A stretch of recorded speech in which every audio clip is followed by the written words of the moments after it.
My neighbor repeatedly parked his sports car in my paid, reserved spot.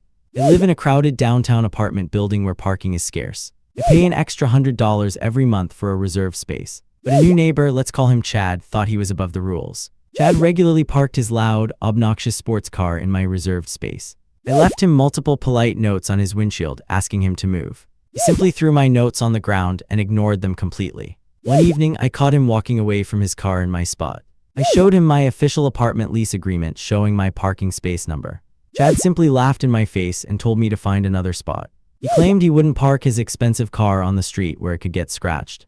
I was absolutely done being nice to this self-entitled jerk. So I decided to teach Chad a lesson in physical boundaries. I checked the legal terms of my parking spot lease agreement. It stated I had the absolute right to store any property in my space. I contacted an industrial logistics company and rented a massive shipping container. I paid for a 2-week lease of a heavy steel 20-foot container. The delivery truck arrived early the next morning while Chad was asleep. I instructed the driver to place the container exactly in my spot.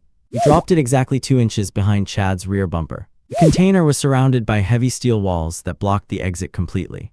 Chad's car was now wedged tightly between a thick concrete support pillar. He returned to the garage later that afternoon to pack for a road trip. His jaw dropped when he saw the giant red steel wall behind his car.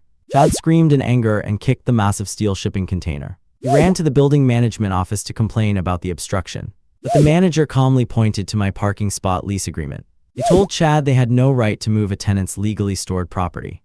Chad had to rent an expensive rental car for his entire summer vacation, while his red sports car sat completely trapped in the dark garage, all because he wouldn't park in his own spot.